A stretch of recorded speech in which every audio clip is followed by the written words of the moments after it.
नमस्कार, सनातन विचार श्रृंखला में आपका स्वागत है।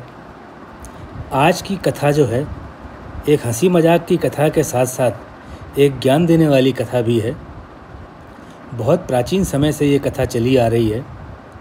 कहाँ लिखी गई है, किसने पहली बार इसको सुनाया है, इसका तो किसी को भी पता नहीं है, लेकिन ये कथा रोचक है और व्यक्ति को एहसास कराती है कि वह अकेला कुछ नहीं है। उसके पास जो कुछ भी है केवल और केवल उसी का नहीं है, बहुत से लोगों का उसमें हाथ है। जब आप इस कथा को सुनेंगे तो आपको वास्तव में आनंद आएगा। कथा इस प्रकार से है।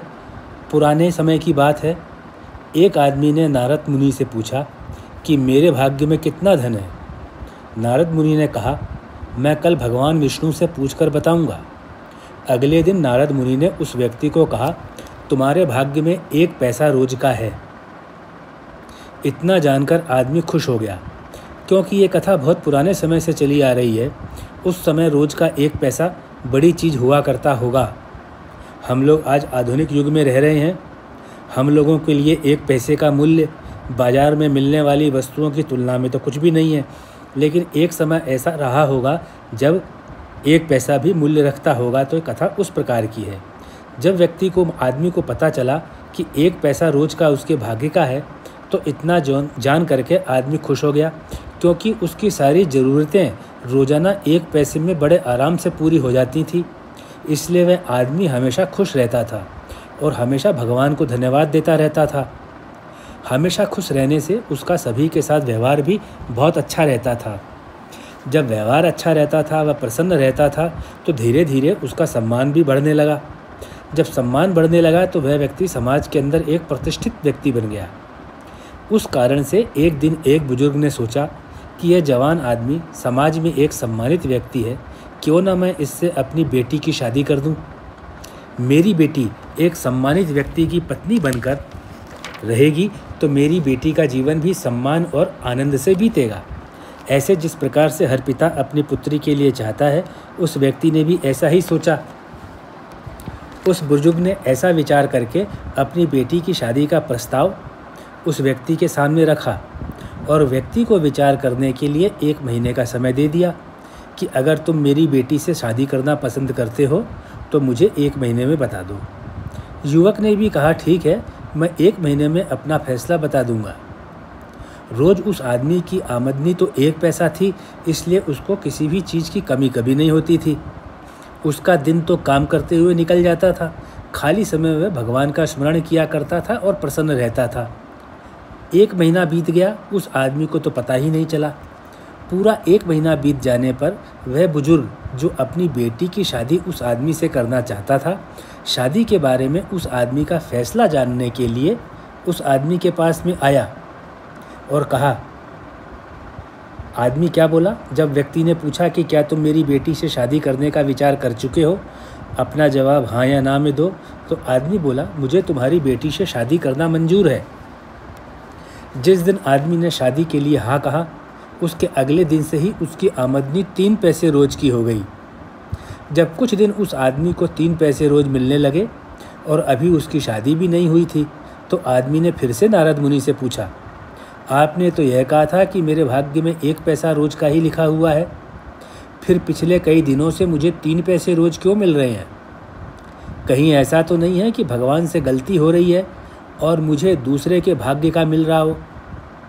आदमी नारद मुनि से कहता है कि आप भगवान से कह दो कि ये जो 2 पैसे रोज़ाना ज़्यादा मिल रहे हैं, वो मैंने बचा करके एक जगह रखे हुए हैं। जिसका है वो या तो खुद आकर के अपने भाग्य का ले जाए, या मुझे उसका नाम पता बता दो, मैं जा कर के उसको उसके भाग्य का पैसा दे आऊँ। नारद जी को आदमी के सरल स्वभाव यानी सरलता और भोलेपन पर बहुत खुशी हुई। तो नारद जी ने आदमी से कहा, ये 3 पैसे जो रोज़ तुमको मिलते हैं, ये तुम्हारे ही हैं, क्योंकि जो तुमने शादी के लिए हाँ कह दी है, इसलिए तुम्हारी होने वाली पत्नी के भाग्य का 1/4 हिस्सा तुम्हारे भाग्य के साथ जुड़ गया है, जो 2 पैसा है। तुम्हें बचे हुए पैसे किसी को भी देने की ज़रूरत नहीं है। तुम इस पैसे से धूमधाम से अपने शादी समारोह को पूरा करो।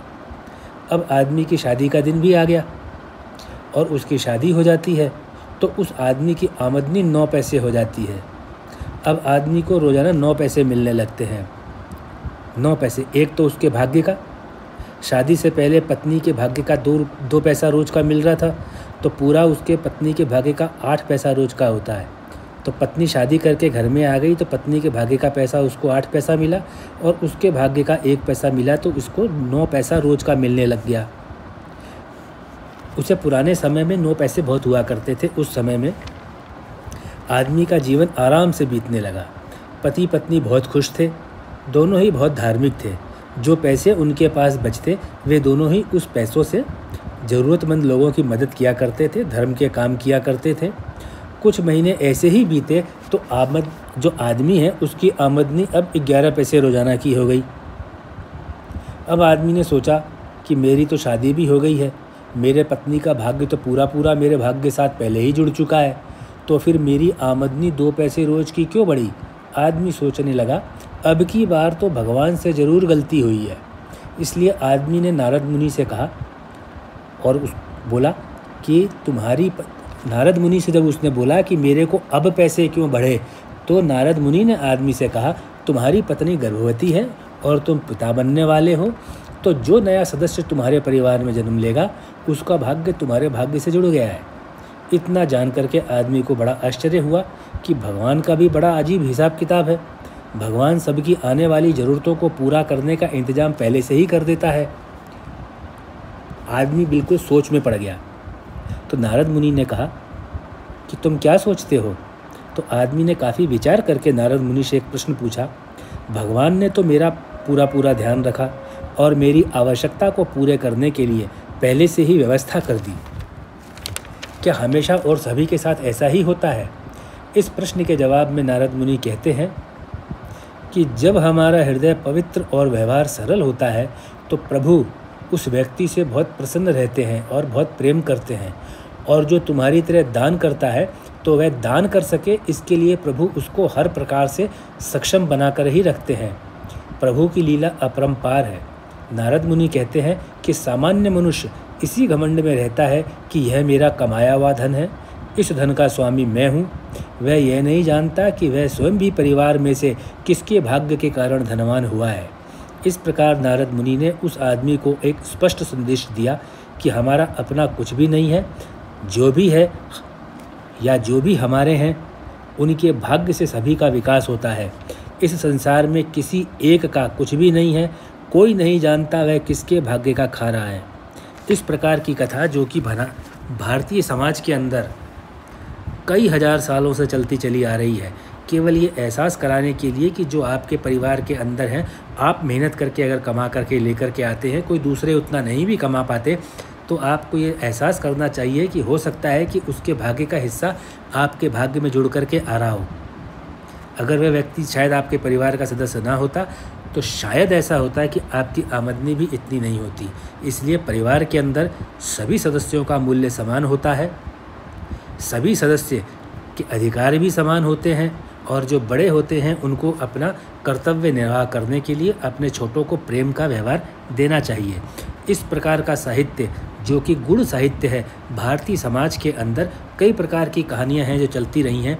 यह भारतीय समाज ही है जहां से लोकोक्ति, कहावतें, दुनिया भर की कहानियां निकली हैं और फिर यहां से विदेशों के अंदर पहुंची हैं, जहां पे साहित्यकारों ने उनको अपनी अपनी भाषाओं में अपने अपने वहां के रहने वाले लोगों के नाम रख करके पात्रों का निर्माण किया है।